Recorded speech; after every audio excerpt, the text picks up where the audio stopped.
Friends आज আমি বানাবো চিংড়ির মালাইকারি। তো চিংড়িগুলোকে এখনো আমি ছাড়িয়ে নিইনি। লাগবে চিংড়ি, সাথে লাগবে মশলার জন্য পেঁয়াজ বাটা, রসুন বাটা, আদা বাটা, কাঁচা লঙ্কা তোমরা ঝালে বুঝে দিতে পারো, যে যেরকম ঝাল খায়। আমি এই সব মশলাগুলোকে পরে এক এক করে বেটে নেব। আর যেটা সবথেকে বেশি দরকার, নারকেল। আমি এখানে নারকেলটাকে কুড়িয়ে নিয়েছি। এবার এটার থেকে নারকেলের দুধটা বের করব। সবাই বেশিরভাগই গরম জলের মধ্যে নারকেল বাটাটা দিয়ে নারকেলের দুধ বের করে। তো আমি জলের বদলে আমি গরম দুধ দিয়ে নারকেলের দুধটা বের করব। আর সাথে লাগবে টক দই। আর কি মশলা আমি অ্যাড করব তোমাদেরকে আমি দেখাবো। তার আগে আমি চিংড়ি মাছগুলোকে প্রত্যেকটাকে ছাড়িয়ে নিয়ে একে একে মশলাগুলোকে সব করে নেব। তারপরে কিভাবে আমি করছি, কি অ্যাড করব মশলা, তোমাদেরকে পুরোটাই আমি দেখাবো, সাথে থেকো। এটা আমি ধরিয়ে নিয়েছি। এবার আমি কড়াইতে চিংড়ি মাছ ভাজার জন্য সাদা তেল ইউজ করব, মানে সানফ্লাওয়ার। আমি এতে কোনো রকম সর্ষের তেল ইউজ করব না। এটা সাদা তেল বা ঘি দিয়ে করলে বেশি টেস্ট হয়। তো তেলটা গরম হলে আমি চিংড়ি মাছটা ছাড়িয়ে বেছে নিয়েছি। এবার এর মধ্যে নুন হলুদ দিয়ে আমি মাছটা ভেজে নেব। তেল গরম হয়ে গেছে। এবার আমি নুন হলুদ মাখা চিংড়ি মাছটা ছেড়ে দেবো।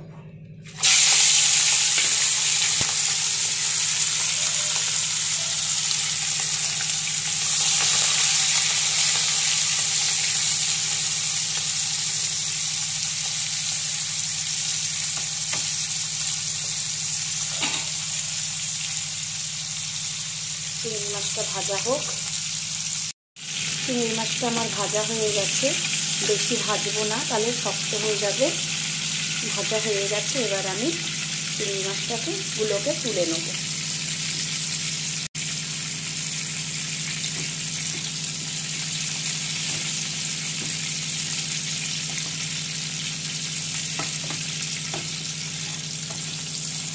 ভাজাগুলো সব আমি তুলে নিয়েছি। এবার এই সাদা তেলে, চিংড়ি মাছের ভাজা তেলের মধ্যে আমি ঘি অ্যাড করব। 1 চামচ ঘি আমি অ্যাড করলাম।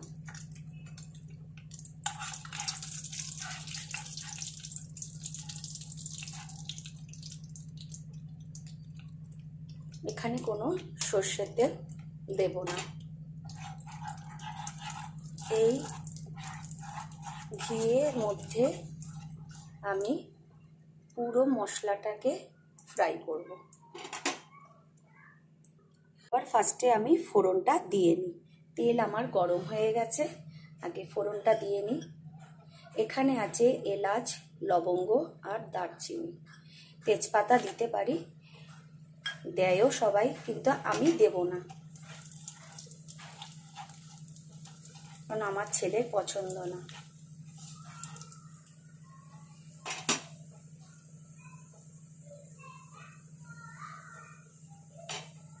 একটু গরম হোক। এবার একে একে আমি সব মশলা দেবো। ফার্স্টে দেবো আদা, রসুন আর কাঁচা লঙ্কা বাটা।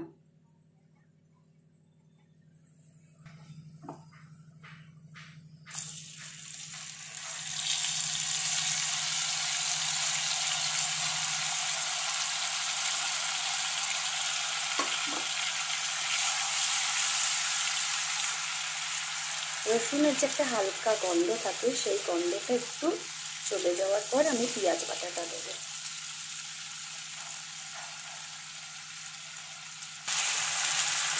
ভালো করে একটু ভেজে নেব।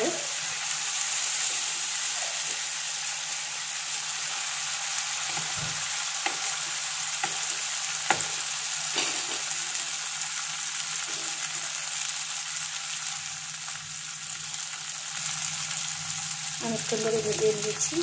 এবার আমি পেঁয়াজ বাটাটা এর মধ্যে অ্যাড করব।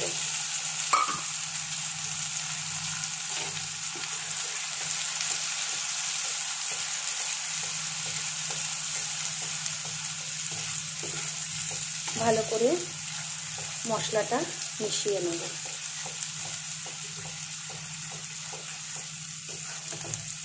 খুব জোরে আঁচ দেবো না, একদম মিডিয়াম আঁচে আমি রান্না করব।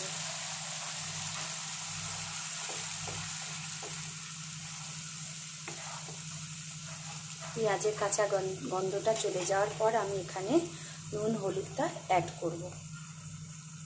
দেখো অনেকটা ভাজা ভাজা হয়ে গেছে, কাঁচা গন্ধটাও চলে গেছে। এবার আমি এখানে নুন অ্যাড করব।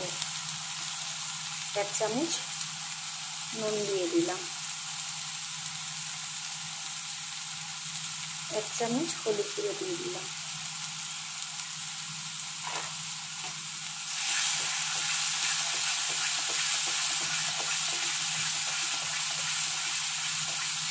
বেশি আমি ঘি দিয়ে দিই, বেশি আমি তেলও দিই,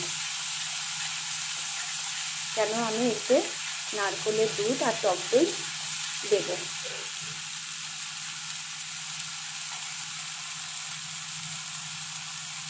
একটু কষানোর পর আমি বাকি মশলাগুলো অ্যাড করব। মশলাটা অনেকটাই ভাজা হয়ে গেছে, দেখো মশলা থেকে হালকা হালকা তেল ছাড়ছে। এবার আমি এতে জিরের গুঁড়ো অ্যাড করব। 2 চামচ মতন আমি জিরের গুঁড়ো দেব, আর সাথে দেবো লাল মির্চি কালারের জন্য। ভালো করে মশলাগুলোকে মিশিয়ে নেব।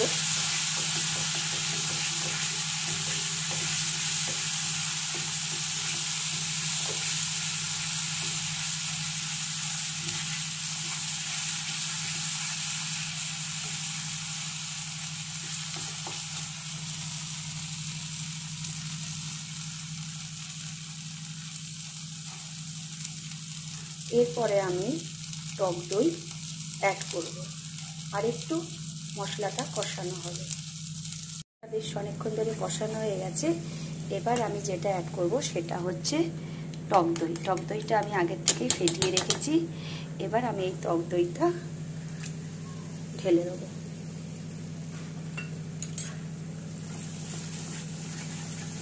টক দইটা দিয়ে আমি ভালো করে নেড়ে চেড়ে নেব।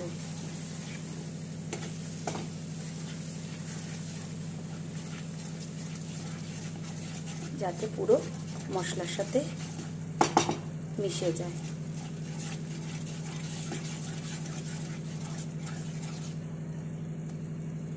টক দইটা দিয়ে আমি একটু কষিয়ে নেব, তারপর কি অ্যাড করছি দেখতে থাকো।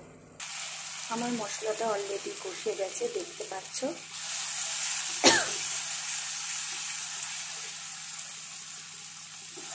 ভালো করে কষিয়ে নিয়েছি, মশলা থেকে তেলটা ছাড়ছে। এবার আমি করে রাখা নারকেলের দুধটা আমি এর মধ্যে দিয়ে দেবো।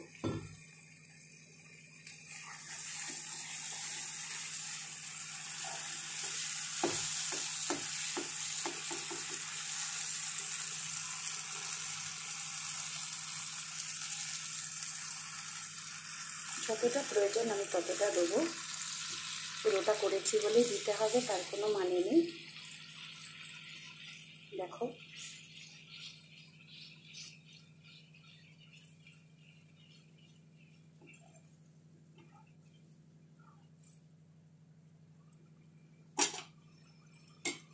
আর একটু দেবো আমি,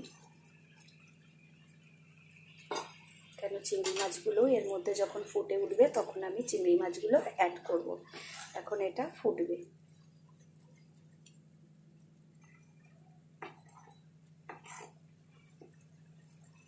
দেখো ফুটে উঠেছে। এবার আমি লিডটা লাগিয়ে দেবো আর আঁচটা একদম আস্তে করে দেবো।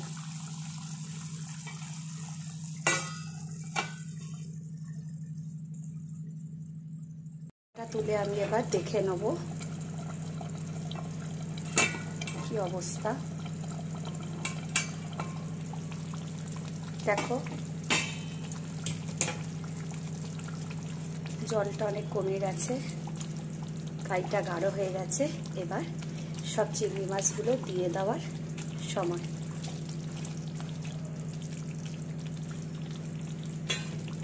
আস্তে করে চিংড়ি মাছগুলোকে দিয়ে দেবো। আরও খানিকক্ষণের জন্য পুরো গাঢ় হবে।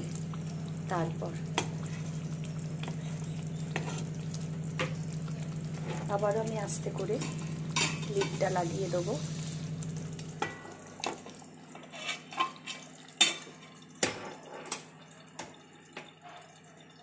আমি ঢাকনাটা সরিয়ে দেখে নেব।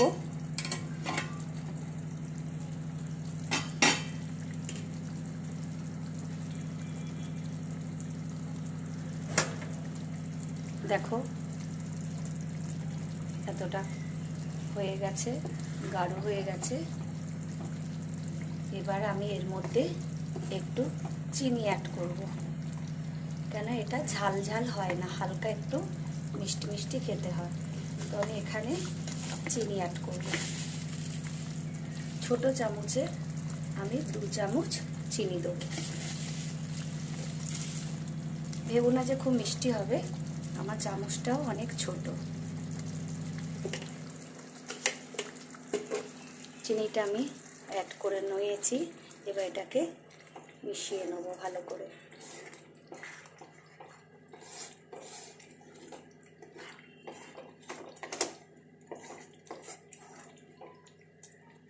দেখো কতটা গাঢ় হয়েছে।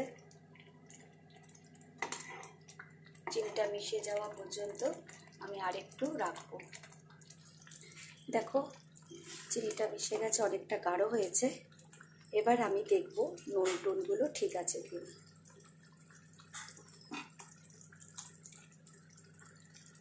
হ্যাঁ, নুন টুন ঠিক আছে।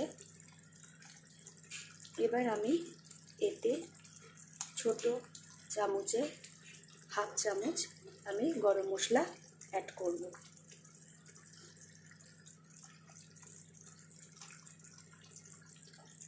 ভালো করে মিশিয়ে নেব। বেশি নাড়াচাড়া করব না, চিংড়ি মাছগুলো ভেঙে যাবে।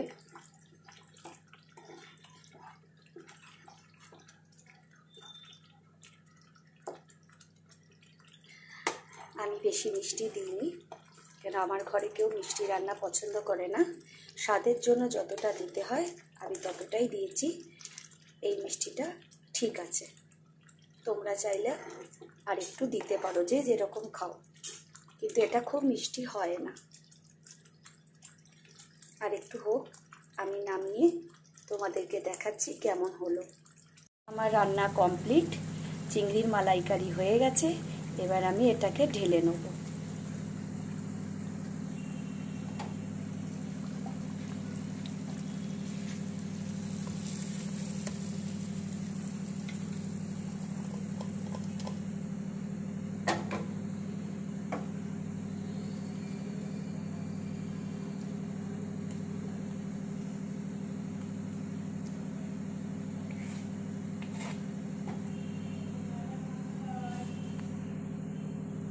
আমার চিংড়ি মালাইকারি কমপ্লিট।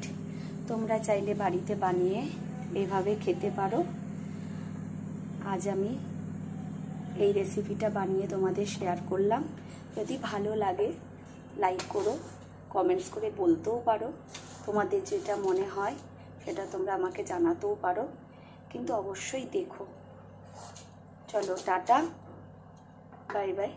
কেমন হয়েছে জানিও।